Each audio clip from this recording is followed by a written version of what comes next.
what's always been like your goal with your painting, or have you approached it? Early on, I just wanted to paint. I was enjoying painting the models, and I was enjoying creating something that looked like a cohesive force. As everybody else's skill level was increasing fairly dramatically, mine was continuing on a plateau. It's absolutely fine for people to spend like 100 hours on a piece. I'd personally prefer to spend 100 hours painting like 50 guys for an army. I was just in the zone. It was just a zen moment for me. And when I just realized that, it was like, this is what I should be doing. Hello everyone, and welcome to Paint Perspective episode 103 with a very special guest today, none other than Dave Taylor Miniatures. Hello. Welcome to the How's it podcast. going? Thanks for stopping by. No, thank you very much for having me. I'm super excited. It's good to have you on. Always been a big fan of your books and what you've been doing, and I think it's great that we can get you here to have a chat a bit more about them and a bit more about you and miniature painting in general. Yeah. No, I've been really enjoying you guys, the podcast every week. It's very kind of you. It's definitely cool. I think the name is perfect, Paint Perspective, because each of you, everybody you have on has got a different take on it. Mm-hmm. And it's one of my favorite things about the hobby is that I always say, like, for every hobbyist, there's a different hobby. Yeah. Kind of thing. Everybody's has Doing it that way. different take. Yeah, it has a different perspective. Yeah. So, yeah. I suppose that's what the books highlight really, is like a collection of all sorts of different artists and how they choose to not only interact with the hobby, but present it as well. And yeah, absolutely. For the Art of series, I really wanted to focus on that different take. yeah, awesome. So for the listeners, we are pre-recording this episode because when we would typically record these, we are going to be at Iron Skull, of course. Yeah. And we had a prime opportunity to chat with Dave because this weekend for us, it'll be a week ago for you guys, was UK Games Expo. So we've actually had a bit of a chat and hang out prior to this weekend, which has been really, really nice. Yeah, it's been really good. I'm going to apologise if I do look a little bit tired. It was all of our voices are suffering a little bit as well. It was good. We met so many people, and it was a really, really great weekend. But yeah, I'm trying not to run on fumes.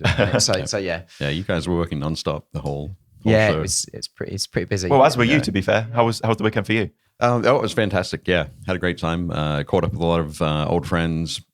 Got to meet a lot of people in person that I've been talking with online, which is always cool. And then meet some additional folks that and they become friends with additional people I'd never met before. That's one of the best. That's one of the best things about conventions like that. You can just meet so many new people and get to see so many amazing things, especially like such a big convention like UK Games Expo as well. So yeah. So before we go crazy into books, I want to know more about how you got into it and how you actually approached sort of like your miniature painting and other things. Tell us a bit more about your start into this. Into the miniature painting hobby? Yeah. Okay. So very quickly, I used to play D&D when I was in high school. After high school, went to university. I was walking down the main street of my hometown, Newcastle in Australia, and popped into a hobby store and saw they had these miniatures. Just like in the display case. I was like, oh, okay, cool. Yeah, these look pretty good. I like the look of these. I don't know what you'd do with them, but yeah, they look all right. And then walking further down the street, walked into a game shop and they had these cool chess sets and all sorts of different ones. So they're like American Civil War or Roman kind of thing with using essentially toy soldiers as the pieces. And I was like, oh, I can make some chess sets out of those miniatures that I just saw. I can go back, I can buy different ones, I can paint them up and use them for that. So I did that. I bought a box of RTB01s, the original plastic Space Marines. Yep, I remember. This is 30 in the box. You need 32 models for a chess set. Added a couple extras to that. And then the next time when I came in to buy the second box of RTB01s, the guy behind the counter said, oh, you can have enough for an army. And I was like, an army? What the? And he showed me Rogue Trader, just introduced me to the whole gamut of miniature wargaming. And that's where I was hooked. So it took like, I don't know, a month when I saw that. That's a very, very quick indoctrination into it. So yeah, good.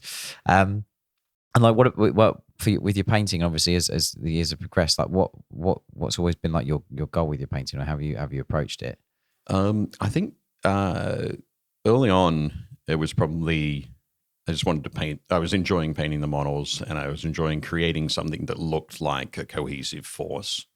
on the battlefield. A lot of the time I was painting to be able to play games.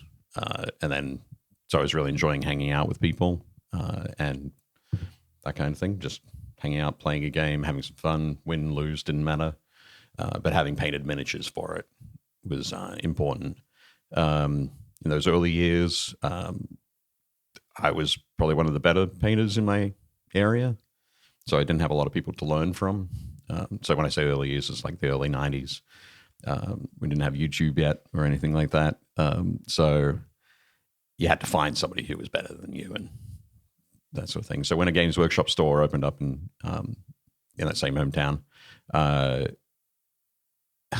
looked in the window and there are these 4 Empire handgunners. And I said to the manager, "Oh, who painted those?" He said, "I did." I said, "Oh, that must have taken you ages." And he said, "No, I did them last night." And I said, "Teach me." Teach me.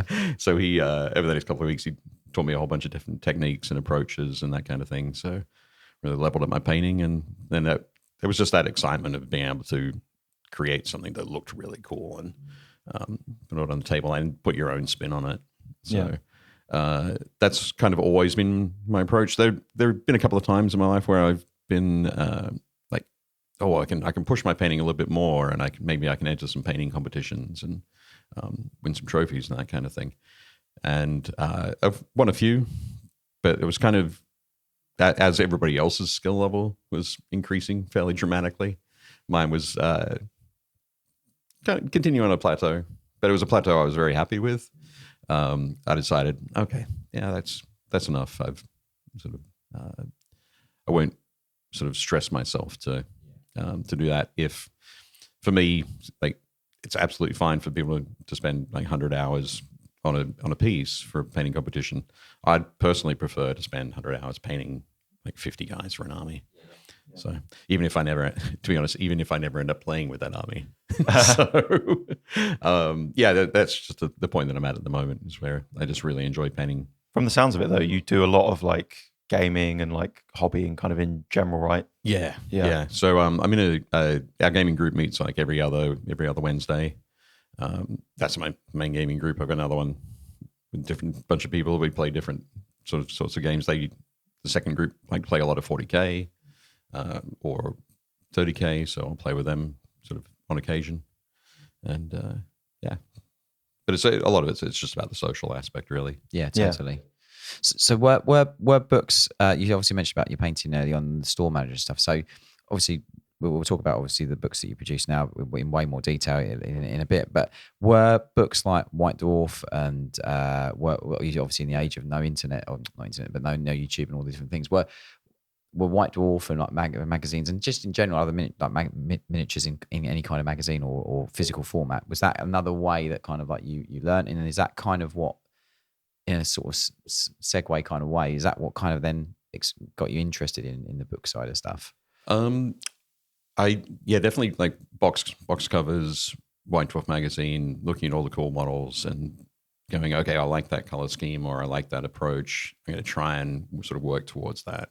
Yeah. I think the first like 4 or 5 years of my painting, I didn't know anything about washes.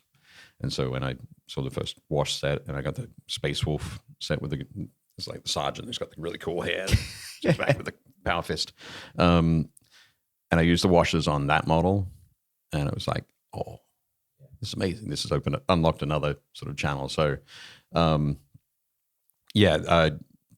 doing a lot of mimicking, trying different ways to sort of make those paint jobs happen. But I went to university for graphic design. So when I ended up working for Games Workshop, actually I started working in that very same store. But I was hired on because they knew that I had a design background, and they were just developing a promotion studio in Australia. And I worked retail for 2.5 years, did a lot of painting, a lot of teaching, a lot of guiding people through. And I think during that time is when we released a lot of the painting Citadel miniatures books, or the Citadel how to make war games terrain. Yeah, that kind of thing. I've literally got that book downstairs. Yeah, literally got that downstairs. Absolutely. And I ended up working on White Dwarf in Australia Then when I moved to the US, I was in the promotion studio as well. Got to work with a team that put together White Dwarf, did a whole bunch of articles and that sort of thing. And worked on things like the General's Compendium that we did back then, Warhammer Skirmish, a whole bunch of different publishing projects, I guess. So when I left Games Workshop, I worked for War Games Illustrated magazine for 5 years. So I've spent a lot of time. I've probably laid out like thousands of pages. I couldn't tell you how many pages worth of stuff I've laid out. So for me, conceptualizing a book about miniatures was probably a lot easier than for a lot of folks. It's something I was always thinking about. What can we do? How can we show this? What information needs to be on a page? What's too much information? That kind of thing. So it's really cool that you've connected those two dots of like a passion of graphics design and miniature painting. Yeah, it's even before your books, obviously, like through working with GW. Yeah. I think one of the things that the GW and War Games Illustrated helped me with was there were a lot of other skills that I didn't have from graphic design. So editing. So my friend Eric Sarlin, who actually runs the gaming group that I go to every other Wednesday night, he was our editor on White Dwarf for a bunch of years in the US, and has provided me with a lot of editing skills. Photography. I learned a lot of photography during my time with War Games Illustrated. So there's all those sort of things. Actually, when I started my own business about 10 years ago now, Dave Taylor Miniatures, and I was doing layout. One of the things that I offered a whole bunch of services, but layout and production and that kind of thing for books. And I had a book where I'd taken the photos, was editing the text, I designed the layout, I was doing the layout, and I was just in the zone. It was just a Zen moment for me. And when I just realized that, it was like, this is what I should be doing. There's a whole bunch of other stuff that maybe wasn't as sort of Zen for me. So I could start to put those away and focus on books. But it was like that all day. I was laying out a rule book, a game rule book, and I'm particularly terrible with rules myself. So it's like I feel that. I could never write a rule book, but what do I know about? I know about painting toy soldiers and painting armies of toy soldiers. So I started by writing my own book called Armies and Legions and Hordes, and that was really cool. It was a great process to do that. I wanted to talk to people about that one, about the what do you call it? The roadblocks and that kind of thing that people come up against. There are always things that are going to throw us off our path, whether we know that they're coming or not. And it's just how you get back on track from that. So I went through all the different stages and all the different things that you could sort of struggle with. I got some content in the book from other artists as well, other painters, people who regularly complete armies. So their focus on, like, one of them was, here's how I track everything. Here's my spreadsheet. Here's how I can see when my unit is finished, I turn that cell to green on my Excel spreadsheet kind of thing. So you can see a whole thing building up. Now you're talking my language, because I'm a big fan of process. And I know when we were speaking at UK Games Expo, you said that you'd watched. I think it was the last episode that we done, or one of the episodes we've done. Last one that released. So I think it was a couple of weeks ago. A couple of weeks, yeah. About episode 101, I think. I think that was a really great episode, because it was a good chat about, like, just making sure that we kind of structure and really kind of help to set points that give you the spur that you need to get on to the next bit, to the next bit, to the next bit. So that's interesting that you've done a book all about that. And that's I haven't seen it, and I do need to see it, because I'd love to see that. I think it's sold out. I like to say sold out. James has a way of finding things. Warboot is coming up, so maybe they'll be coming. No, I'll have a hunt. We'll track a copy down for you. Oh, that'd be amazing. Yeah, that'd be awesome. I'd love to read it. But one of the things you were talking about in that episode was if you've got 15 minutes, that's when you sit down and you, like, clean your airbrush. Or you make sure your brushes are like shampooed up or whatever. For me, it was like if you got that 5 or 15 minutes and you've got a squad of Imperial Guardsmen, you sit down and you paint their boots. Yeah, you get all those black boots done in that 15 minutes, and you've achieved something. You can put it aside. But and you haven't wasted your 15 minutes faffing about kind of thing. Yeah, no, that's 100%. That's good. You're speaking my language. You're speaking my language. Yeah. Actually, with that one, I'm. So when that was 7 years ago. Wow. Yeah, okay. the Kickstarter for that was 7 years ago. So I've been planning my second volume for that. So Armies, Legions, and Hordes, Themes and Schemes. Oh, that's a great name. I like that. That's a great name. So in that, I want to talk a lot about like the different types of contrast that you put in when you're choosing a scheme. Like you've got obviously tonal contrast, your hue contrast, your finish contrast. So is a matte gloss, having that two things on the same. Yeah, like leather being satin, and like maybe the cloth being like more matte or something like. Yeah, definitely. Yeah. So working through all of those things as you're picking things out, just ways that can help you feel better about your choices and give you a better sort of looking army at the end. So yeah, they're working on that for October, I think, to take to Kickstarter. Oh, that's gonna be awesome. Which will be cool. And yeah, fingers crossed. During that, I'll be able to do a reprint of the first book. Yeah, that'd be great. Awesome. Yeah. I'll be signing up for that. Excellent. Yeah, cool. Thank you. Big news, some huge updates have arrived to the Siege Studios Patreon to give you brand new perks and includes even more bonus content. Our refreshed tiers include extended ad-free episodes of this podcast, including our new post show, extended masterclass video tutorials with bonus tips and techniques, invitations to hobby hangouts with us, exclusive Discord channels, and of course, instant access to hundreds of easy-to-follow, step-by-step PDF tutorials updated every single month. And you can even get dedicated video feedback of your miniatures with our critique clinic, so you'll always know what skills you need to improve next. So what are you waiting for? Take the next leap in miniature painting and improve your skills for the same price as just a few pots of paint. Head to patreon.com/Siege Studios to learn more.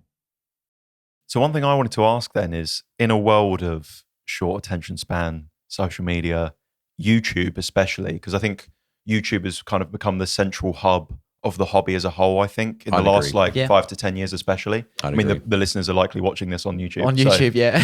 So my question would be then, like, what is it about books that, like, what is the value difference between a book and like a video for you? Sure. For me, a video is entertaining. Hopefully it's entertaining, right? You guys are very entertaining, so I love that. But so when you watch a video, you want to be entertained by the person delivering the material. And I'm one of the strange things. I'm a very, I guess, like an auditory learner. So I could be sitting there, eyes closed, listening to somebody talk about something, and that's the quickest way that I'll pick something up. So videos for me is great in that regard. But you'll go, okay, that was a fantastic idea. Whereabouts in that 45-minute video was that? Oh, was it this section? So you can spend 10 minutes going, like, scrubbing back and forth trying to find where that tip was. I've done that many times. Yeah. Even with podcasts, to be fair, you know. Yeah. But with a book, it's sort of a similar thing to always talk about, like, PDFs or ebooks, that kind of thing, where you've got them there and you're swiping through. It's like, okay, I'm going to swipe from page 30 to page 65. I'm sure there's a little slider, but it's not quite as easy as that. But holding a book, you can put a bookmark in there. You could open it up. You know that section that you've been reading is on page 23. I'm going to move to page 24 next. We'll keep working forward. But also everything that we do as miniature painters is tactile. Yeah. We're holding models. We're assembling models. We're cutting our fingers with knives. Guilty.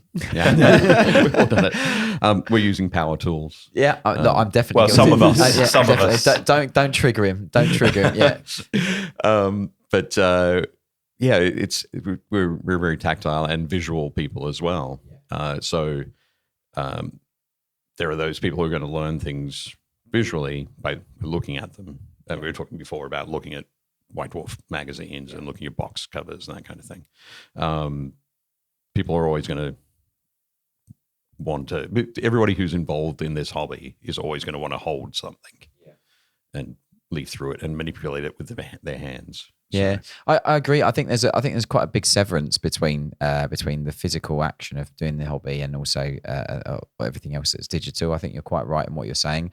It seems like books and doing this are kind of like in harmony. It's a physical thing, so why when learning from a physical thing kind of feels more natural than watching something. And I've been there the same as well, like where I'm watching a video and like you're scrolling around and you're trying to find that thing that at that point or that bit. I love just having a book and having the pages open and then I got it there directly in front of me, and unless the gust of wind comes in or your cat jumps on your table or whatever, it's not gonna change. That's what we was kind of talking about when we released the painting journal, is the idea that yes, you could document this stuff digitally, and that's perfectly fine for a lot of people, and fair enough if that's you, but the idea for me with the hobby is like sitting down and spending some time kind of away from the tech, and like you're already there with the paintbrush. So just like doing a swatch of paint on a book that's already open right next to you is just a total no-brainer. What I'm actually thinking is we should just turn this podcast into a series of books. Let's just do one episode, 150 volumes, and it's just all the rubbish that we chat.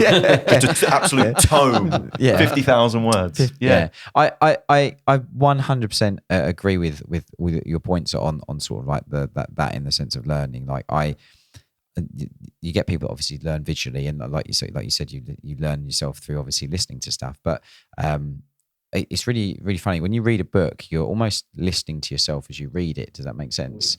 And like it's a really interesting sort of learning approach. It's almost like you're teaching yourself through like the book. You have to absorb the book through reading it, if that makes sense. And you're almost like teaching yourself by you reading the words and then conveying what those words mean to, and extrapolating things from images that are in the book as well. So I just think the learning process is completely different when you do learn from a book rather than just visually watching something. I don't really think you get. It depends. I think it does depend on the medium, though. So, for example, like with our tutorial videos, they're very, very long format videos, and they're very, very in depth of like visually seeing the process in a way that a PDF guide or a digital print couldn't necessarily represent. So, I think it's very, very dependent on the medium that you're trying to convey. When it's like ideas, true. I think that written word is really, really powerful. But sometimes there is a time and a place, of course, for absolutely. Video. I think having because we have all of that, like visual digital media that exists, this is a great supplement to it. Yeah, that's a great way of thinking about it. I don't think anybody should go about it just one path. Until they find the way that they learn best. If they're about learning and moving forward in their painting, find the way that works best for you for that. But everything else is just a great supplement. Talking about hearing it in your own voice, like if you just were to just read like Roman Lapat's book that we've got here, you could just read it through in your own voice. But if you watch some of Roman's videos, it conveys. I do the thing where I can almost imagine their voice reading it to me. That's the thing. I've heard Roman speak. I can sort of AI his voice in my brain. You know where you've seen that, and you know where he's coming from when he's talking about that sort of thing. And so it's his voice. You're just waiting for him to say and keep on happy painting. So it's of course. One thing I did want to just touch upon and I'll get your thoughts on as well is obviously talking about the digital side. I think one of the things with the digital side is it gives. I think there's very much a hunt, especially with the way like just in general society is going with like needing to get the answers quicker and faster and based on speed. A digital video or a video will give you the unlock stuff a lot quicker potentially because you like see the stuff happen. Whereas I think personally, when you read something and try and extrapolate it from images and you try and through experimenting of trying from going, I've read this section on how to do this thing and I'm going to give it a try and look at the photos, etc. I potentially think that there's a greater sense of achievement in doing it that way because you've kind of had to connect the dots and work it out yourself rather than just kind of like be spoon-fed it and given it directly just from seeing it instantaneously on a video. And it doesn't convey, like we always say, like you don't see all the editing behind stuff. You don't see obviously like maybe you don't see the palette or you don't see all these other things. So I still think there is a bit of a disconnect with digital videos, but I think unless you subscribe to our Patreon and you watch our tutorials. what a plug.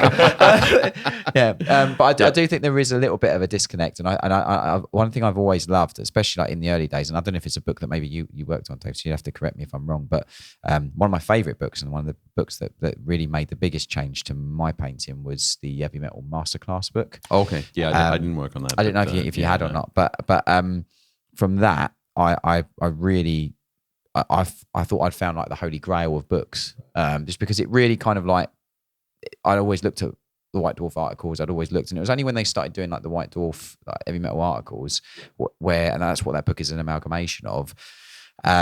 I didn't buy every White Dwarf back in the day at that point. My paper round didn't cover that much, but I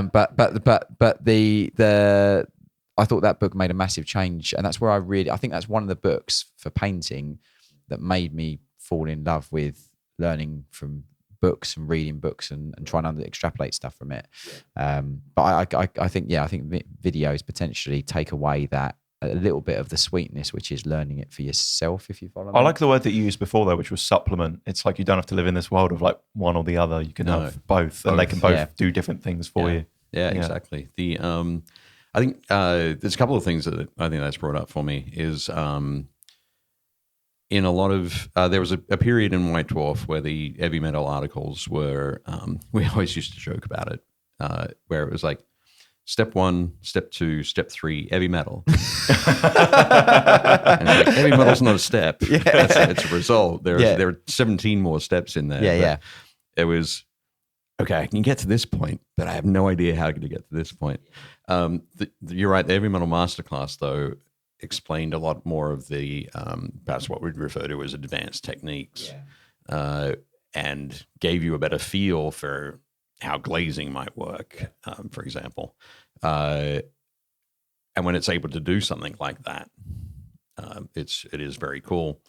I was talking with Jordan Sorcery over the weekend about this, and we talked about the idea of, actually it might have been Joe Piddington, one of the two, about how quickly something comes in and like a drop off that can lead to. So talking to your point about an extended learning period, moving that through a book or following something slowly rather than getting the information in 5 minutes from a video. You can copy that, but it might not stick until you've done it 20 times.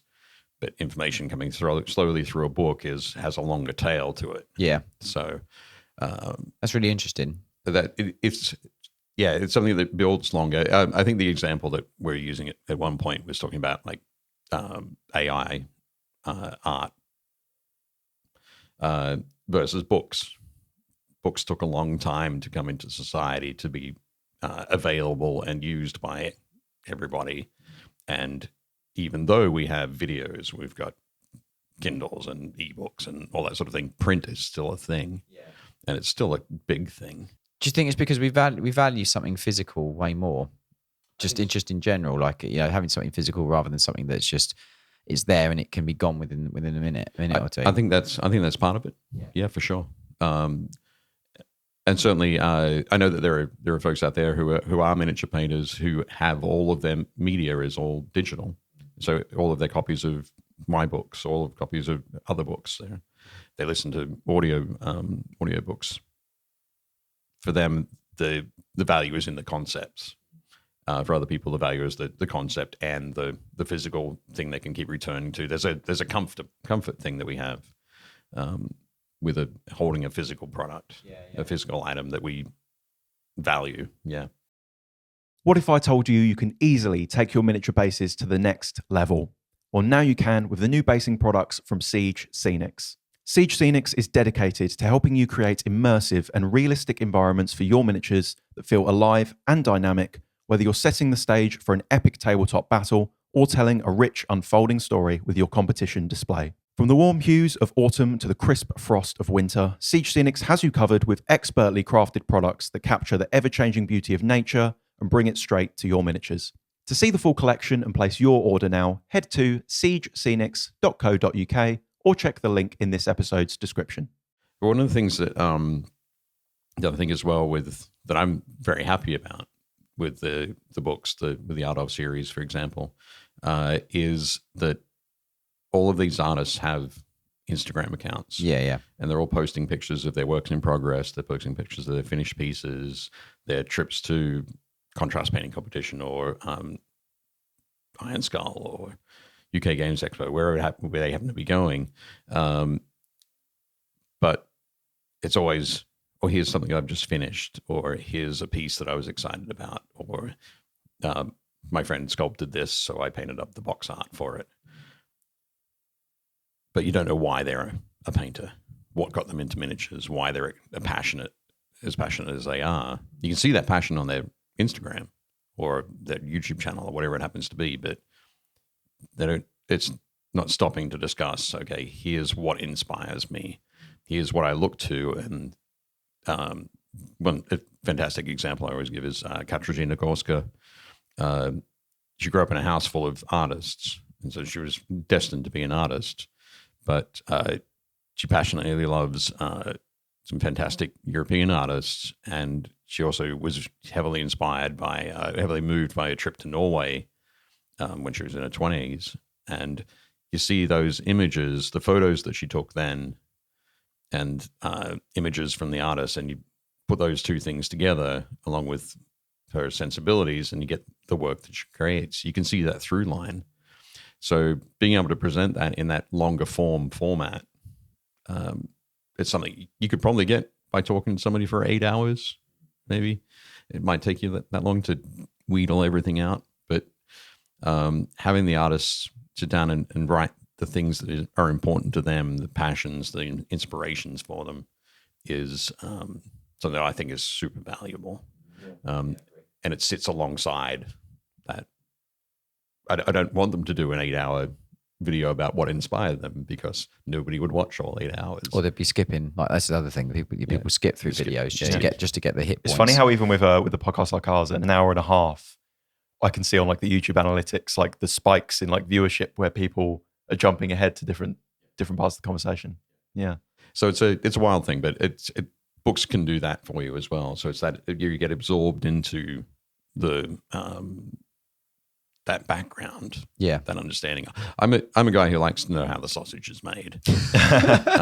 So I love coming in here, and I'm not going to turn any of the cameras around and show what the rest of the room looks like, but it's that thing. A look behind the veil. Yeah. What room, Dave? This is a magical set. Yeah. I would have been the guy who was like, he's there. He's the Wizard of Oz. He's behind the curtain. He's operating with levers. Yeah. So, it's that kind of thing. That's who I am, and I like to know those things. No, but that makes sense. Questions. Yeah. So connect some dots for me then. You decide to go off and do your own thing, start your own company. How does that, you decided to do your own books. How do you go from that to getting like some heavy hitting, like incredibly well-known artists to say, I'll make a book for you, Dave? And you've released, what volume are you up to now? It's like 13? Kickstarter just finished 2 weeks ago for volumes 13, 14, and 15. I've got 2 of the 3 artists lined up for next year. So I think it was one of those things where I knew I wanted to do more books, and I knew I didn't have a lot of books in me. It's not like I could write 4 books a year. I'm not Stephen King. But it was just like, I still want to write books about miniature painting.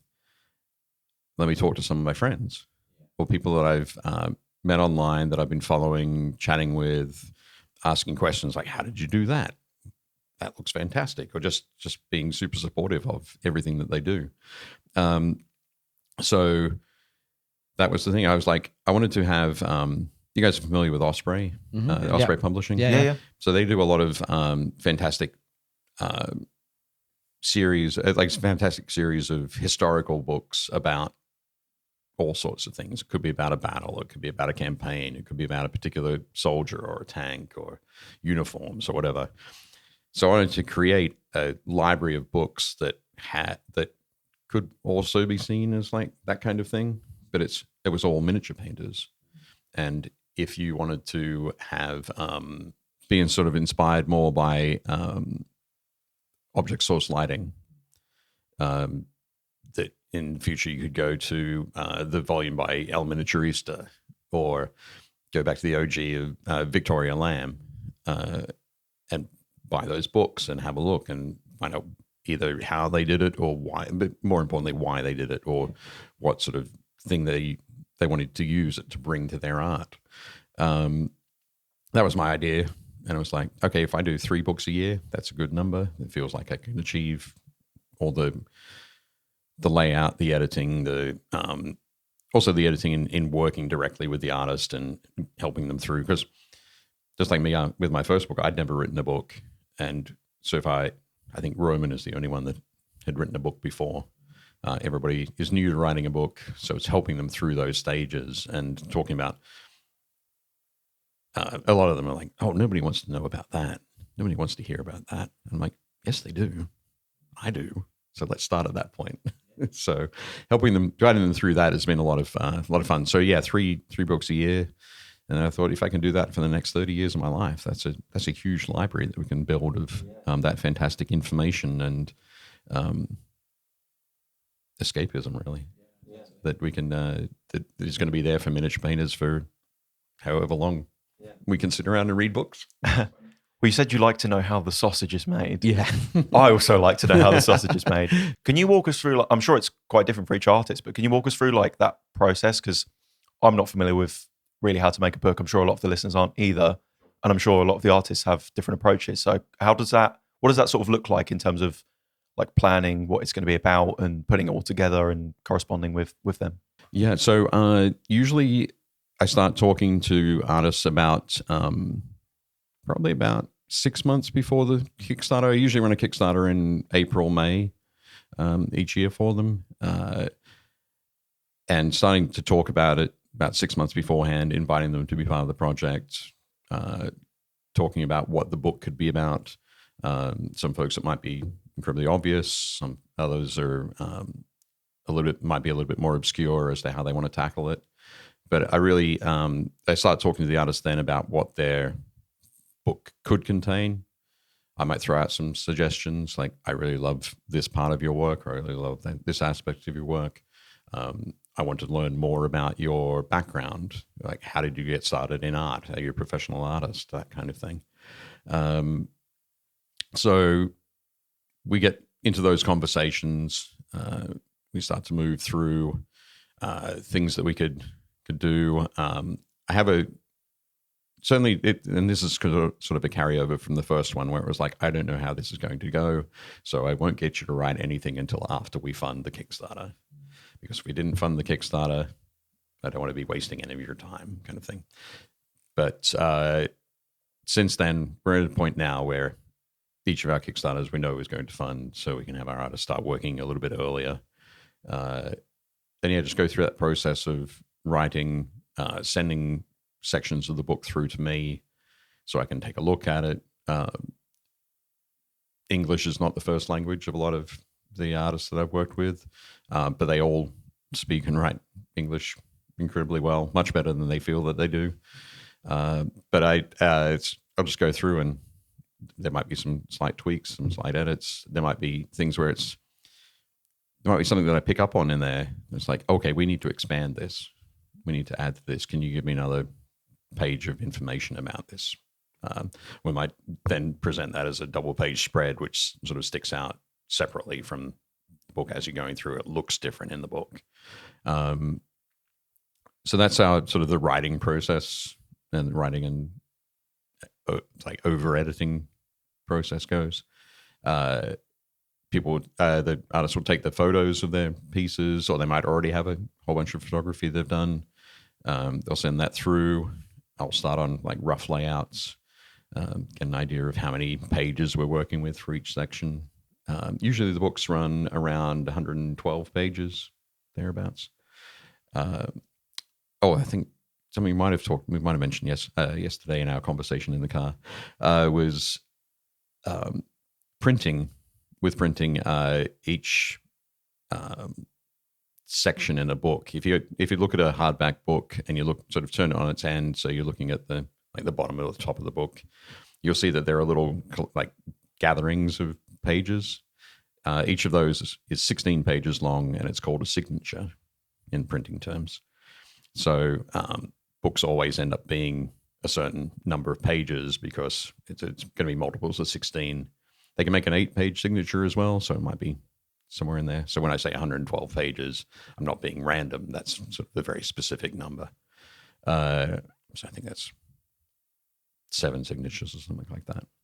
So we work all that out beforehand.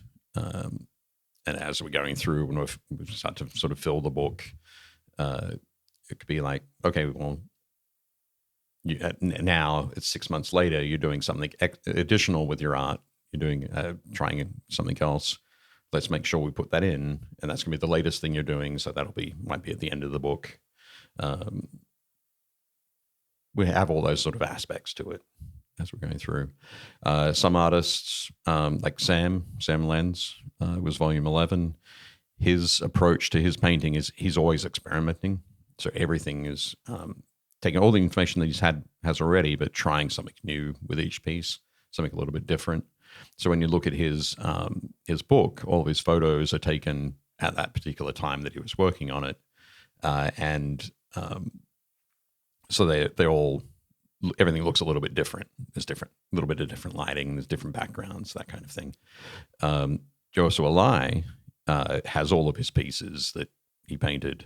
He's painted over the years, and he wanted to go through and spend a lot of time focusing on his photography and improving his photography skills and that kind of thing. So every single piece in that book looks very coherent or the backgrounds look very coherent across all of that. So he's presenting his pieces, and this is the way he wanted to present his pieces. So we talk about that. We talk all that through. And in the last, we run the Kickstarter, April, May. Usually that's me doing all of the background material and getting everything together for that. The artists are promoting it through their social medias. And then we move on to the hardcore writing and layout and sort of editing phase, which goes through summer. So June through to September. And then September, October, we have that final sort of run through after I've done all the layout. Send it back to the artists and say, read through this, then read through it again, make sure we've got everything right. Hand it to a friend, get them to read through it as well. And make sure you've got everything that you've got, everything that you want in there is in there. And then usually October, I send the files off to the printer. And then the printing magic happens. I will say on the printing as well, like the thing that I love, like we spoke about things being tactile, and I've got some other books here, like the actual quality of the paper and the materials is really, really lovely. Because it's not, they're hardback books, and like there's even like different, it's a soft touch texture, and there's like glossy elements and metallics and things on there. I'm not being paid to say this, by the way. I'm just genuinely really big fan of them. Yeah, it's something where the work that the artists are doing is quality.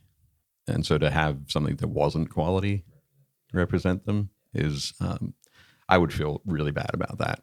I'm all about first sort of like first appearances and first perception of something. And yeah, like you said, the soft feel is amazing. Like it's a very special feeling book. Yeah. The way it's got like the foil inlay for the lettering, it just shows a care and dedication to match the quality and hard work that the artists have put in with all the content and all of the photography and ultimately all the miniatures that are painted within it as well. So I think it's a really well presented book. They've always looked fantastic, Dave. Like honestly. Oh, thank you. I think there's a couple of things from that. Is one of them is I like to think I do good layout. I'm not brilliant. I'm not going to change the world of graphic design in any way, shape, or form. I'm going to work within its general boundaries, but I'm going to get it done every time. Yeah. And it's going to be comfortable. It's not going to be jarring. You're going to want to read it and look at it and feel comfortable when you do that. From my time with War Games Illustrated, I got to work with a printer in Lithuania, Standard Impressor, and the guy that we liaised with there is still there. He's still my print liaison, basically, the print manager. So when I have any questions or any thoughts, or I want to think about something new for a new book potentially, I'll send him off a quick email. Next day I'll have another email back giving me a quote for whatever it happens to be. And he knows what I'm looking for, which is great. So it's nice to work with people who have that same passion for creating for every part of the process from start to finish. Yeah, amazing. Absolutely. So we just love doing it. Awesome.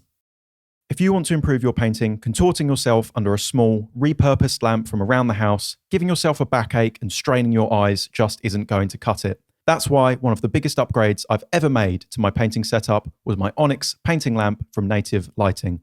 Its articulating arm allows me to sit in the perfect painting position for those long hobby sessions, and its super bright 2200 lumen, dimmable LEDs cast soft and diffused light on my models without any harsh shadows. As someone with a very small hobby space, by far my favourite feature is its adjustable mounting clamp, which attaches to the side of my desk, maximising my free workspace. And its daylight colour balance temperature of 6500K gives you the confidence that colours you are painting are accurate and your miniatures will pop on the tabletop. To upgrade your setup to the equipment we rely on here at Siege Studios, head to the link in this episode's description or go to siegestudios.co.uk/shop.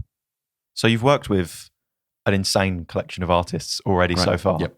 What have been some of the commonalities perhaps that you've noticed with them and like their talent and maybe the way that they view the hobby? And has there been any impact from speaking with them that's kind of reflected on how you view painting yourself potentially?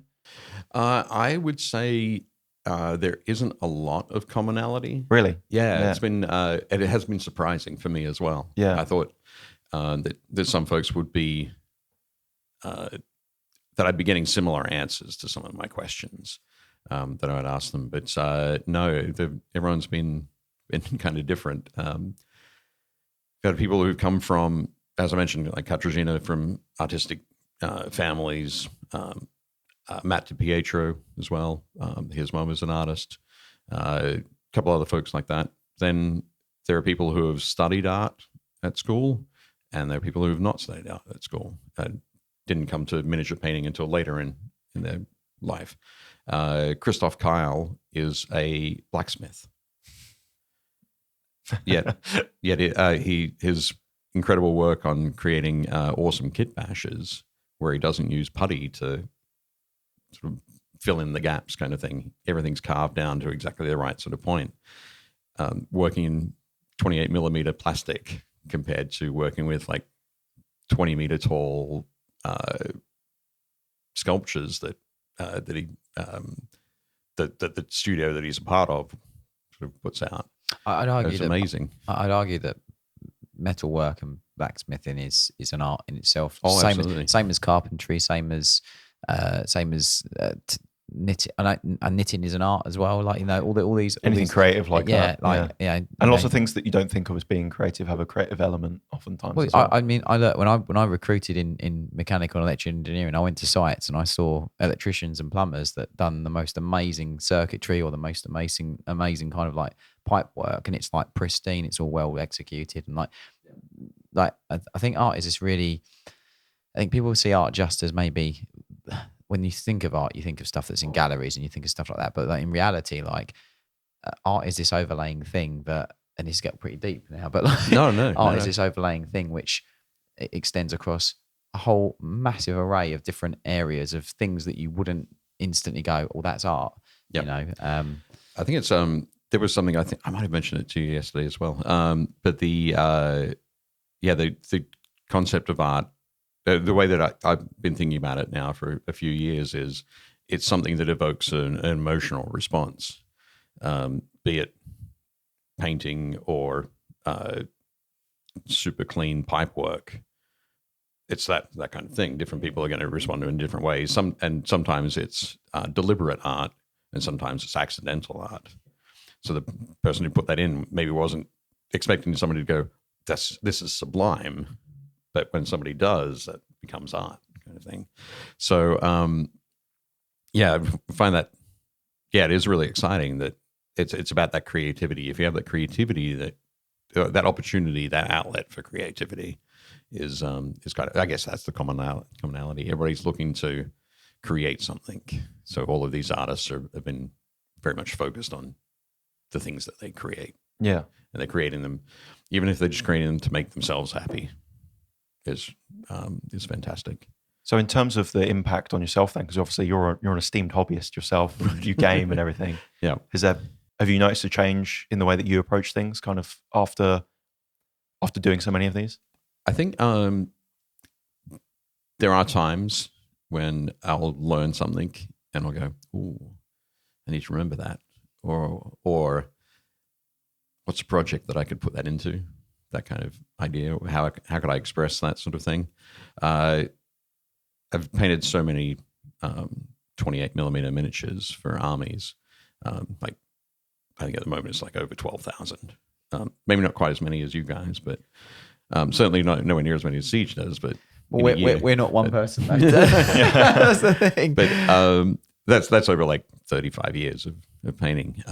But the last year I painted my first bust, and it was one that Christoph had sculpted. And actually, in his book, well, one of that whole talking about it and getting to the end and seeing what people are working on and saying, "Oh, yeah, we should include that." He started messing around with some larger scale sculpting to represent some of his the characters in the armies that he was building. And he's like, "Yeah, I don't like using green stuff to fill gaps, but I'm messing around with Sculpey to create these larger busts, but I don't think we should talk about that." And I said, "No, this is fantastic. You should definitely talk about it." And now, so like since then, he has sculpted, I think he has 9 or 10 busts in production that are available for purchase from people. So it's that ability to see what people are doing and encourage them to take those steps to get past that. "Oh, I'm not sure. I'm not too good at this." And it's like, now he's the bust that he's working on at the moment, he's putting up loads of work in progress shots, and you're seeing, okay, you see the sketch that he's done, you see the next step and the next step and how it evolves over that process, and he ends up with a model that doesn't look like his sketch, and he's like, "This is still really cool. I like this, but I still want to do one that does look like the sketch, so I'll go back and do another one," that kind of thing. So for me, it's building those friendships, it's finding those things, and it just means that I'm always happy. I'm always thinking about what people are, what my friends who are these artists and authors now are doing, and that's kind of the biggest way that it impacts me. So you mentioned that you wanted to do a volume 2 of Armies and Legions and Hordes, obviously, but in terms of the Art of book series, what is next? What's the next chapter, if you will, for those books? What's next? So yeah, I think we mentioned earlier. So 2 weeks ago, the Kickstarter just finished for volumes 13, 14, and 15. So Vince Venturella, Tim Marsh, and Natalia Orech, 3 fantastic artists, all with their own different styles, which is fantastic. I think the pre-order store has just opened, so if anybody missed that, we've got the opportunity. All the books are available afterwards in retail as well. Yeah. So always wanted to do that as an ongoing series. Yeah. For the listeners as well, like the links to all of these books will be in the description. They're available worldwide, pretty much. Well, one of the fun things is because they are physical books, sometimes shipping can be very expensive. We do also have PDF versions. Amazing. I love that you do that, because I think we have the occasional listeners of the podcast that say, like with our journal, for example, when we released that, people were saying, like shipping costs and stuff like that, which is really, really hard for us, because if you're in Australia, you're on the other side of the planet, and we can't help that, unfortunately. Yeah. But, yeah. So, but a PDF option might be good, but it's definitely helped shipping to South America, shipping into some other places in the world is expensive. So we do have that, but we've got that for the Art of series. Though I want to keep continuing. I had a list of about 20, like the next 20 people that I wanted to speak to. I bet that list grows as well every week. Yeah. Well, I was talking with Roman about it, and he said, "Oh, I'll send you my list." So he sent me his list of like 35 people that he was like, "Oh yeah, you should talk to these people." If you've made it on Roman's list, then you're definitely someone worth talking to. And I was like, "Oh, okay, cool." He said, "Oh yeah, I've got about 35 people on this list." And I said, "Okay, great. Well, my 20 will probably be on this 35 list. So we're going to have 35 people on the list." It came through, and about 5 of them overlapped. Oh, awesome! Yeah, so now I have like 50 people. Definitely got to do it now. Okay.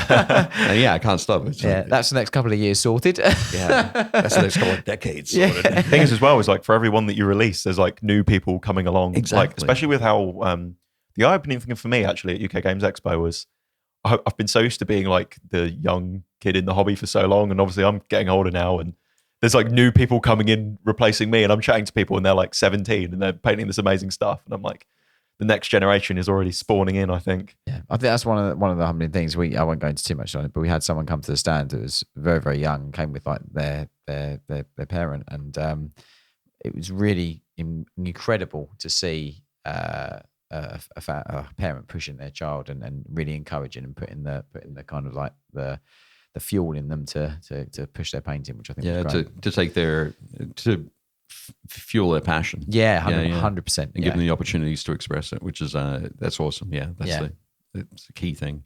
Definitely. So for next year, I think I've already got 2 artists of the 3 sort of slotted in. It's sometimes it can be fun working on the mix because I want to have a global representation each time, and a representation of different styles and different approaches. Yeah. So it's not always easy. It'd be very simple to go through and say, okay, this person, and this person. Like, there are so many fantastic painters from Spain. I don't want to end up with 3 Spanish painters in that same grouping. Same sort of thing with Polish painters and English painters. Every country has a group of fantastic painters that I'd love to work with. So working that out and then working with people's schedules, and it's like I think when I initially asked Eric Swinson, he was like, Dave, I would definitely love to do it, but next year the book is going to be meta. So I moved him to the following year, following group, just because he knew exactly what he had coming up during the next 12 months and what he was going to be painting and how his painting was going to improve over that time. So yeah, it's a really diverse representation of not only nationality but styles and talent as well, and it's quite cool cross-referencing like subtle nuance and difference with that, like especially like comparing like European miniature painters to like America and whatnot. But that's a really cool thing because you very kindly have sent us many of these books over the months that you've been releasing them, and years even. And it's always fun when there's someone who perhaps I've like heard of, or maybe not even heard of some of them, especially when they're international. And it's quite fun going through and like you get to discover new artists. And they're always so incredibly inspiring as well, especially when you get to look at like the big like double page spreads and the nice illustrations of the photos. It's really cool. Absolutely. The that surprise and delight kind of thing is very, very key to the whole project. Yeah, it's just I want to have something in each of the books where people go, oh, I didn't. Oh, that's fantastic. That's what I'm looking for. Awesome. Definitely. The Art of series will continue as long as I can put them together, and when I can't, I'll pass that on to. Well, we'll continue reading them as long as you keep on making them. So yeah. But yeah, one of the other things, I mean, you mentioned Armies and Legions and Hordes. So that's I'm hopefully going to be writing that this summer, and have the Kickstarter later in the year, and get that going. And again, that's going to include talking to or hopefully having some spreads done by like 4 or 5 people who paint armies on a regular basis and have a passion about painting armies, or have a particular process to painting armies. But I guess from that point of view, though, how was writing the journal and putting that together? That's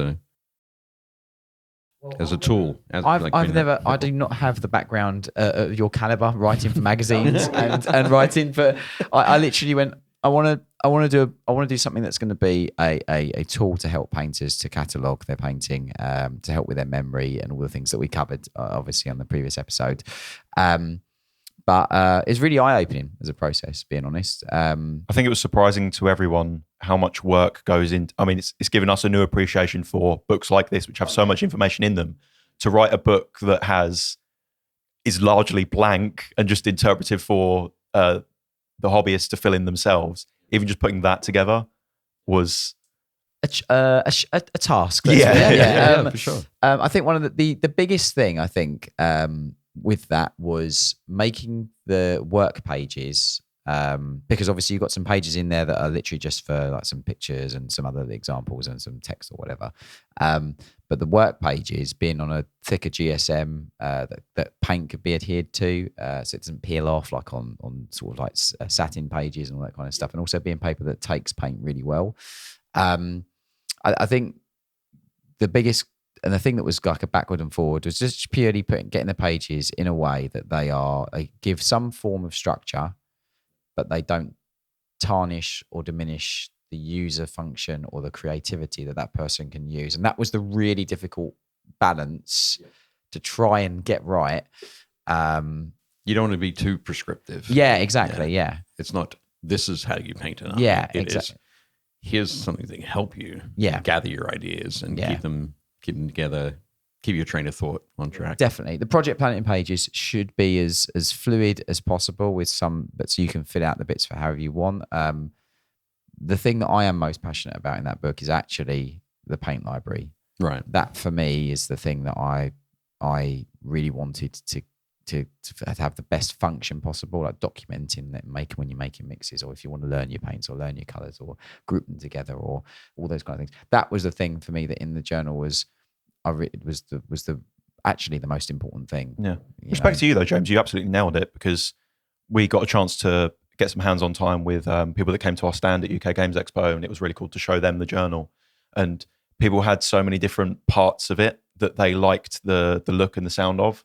So it wasn't just like one thing for everyone. Like some people that I showed were really excited that in the back there was space that they could like document and collect their thoughts and write hobby goals and things like that. Other people were really excited about the paint library. Other people were like, just thank God I can finally write my recipe down and finally follow it in a coherent way. So I think you giving them some room for that. Yeah. I do think you got the balance right. So kudos for that. Again, it's the thing. Everybody, there's a different hobby for each hobbyist. Yeah, there's different things that people are going to latch onto, and I did want it to be like a form of diary as well, which is why it's got areas for you to write. Because I think like if you've done a challenging thing, you should be able to like document it. And if you've conquered something or that first discovery, I mean, how good is it to like look back and go, cool, like that thing I've been struggling with for so long, I done it on this project, and then like you can look back several projects later and go, cool, well I know I can do that now. And then rereading those notes again about how you've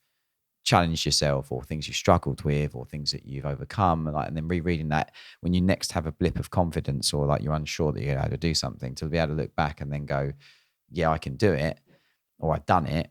It's a phone's all well and good, but like you physically writing it has that immersion, that physical connection to it, which I really value personally. But yeah, absolutely. I was going to make a glib comment, like, dear diary, finished 50 pairs of boots. Yeah. but your point was, I almost didn't say that because your point was it was a deeper point. Is yeah, much I didn't more mean to get a shovel out. Sorry. No. It's that thing. Is we aren't always confident all the time. Yeah, you're right. Yeah. It's that. No, you're right. Even if we've been painting for 35 years, it's there are still times where it's like, is this the right thing? Is this the best way? Yeah. So having that, being able to document things that went really well, those successes, those achievements, is great. Yeah. I find it really useful because I've been journaling my hobby for the last about 18 months or so, I would say. And it's interesting how quickly you forget struggles that you've had. And I've struggled with dips and like, peaks and troughs of motivation and like self-esteem with the hobby at different points in time. And it's nice when I look back and I go, oh, actually, this thing that I find really easy now, there was a time when you struggled with that. Yeah. So this thing that I'm struggling with now, I'll look back on in 6 months' time and, potentially I'll find that easier, or I found a workaround for it. So it's nice to kind of keep yourself feeling positive, I think. Yeah, absolutely. Yeah, that's great. Yeah. Well, massive thank you, Dave, for coming on the podcast and chatting with us. We're going to jump over to the post show for the patrons. So we're going to do some extra content with Dave. 20, 30 minutes. We're going to chat about the weekend and your personal hobby. We've got a surprise for you, James, as well, right. of course. Okay. Painting competition as well. We're going to chat about that. Trophy behind me. Check it out. And thank you, Dave. The link will be in the description for all of the Art of Books. Excellent. And check out Dave's socials as well on Instagram. Was it at Dave Taylor Miniatures? At Dave Taylor Miniatures, yeah. Awesome. Just like I like to keep it super simple. I didn't grow up in a video game age, so I never had an online handle or anything like that. So I've always just been Dave. So, Love it. Yeah, David to my mum. Well, thank you once again, and thank you to listeners for listening to this week's episode of Paint Perspective. Like I said, we're going to jump over to the Patreon now, but otherwise, we will see you next week. In the US, most folks who are into wargaming now have found it through the friendly local game store, where straight away they're walking in and there are so many options. There's always going to be Games Workshop there, but it's not the only thing that's there.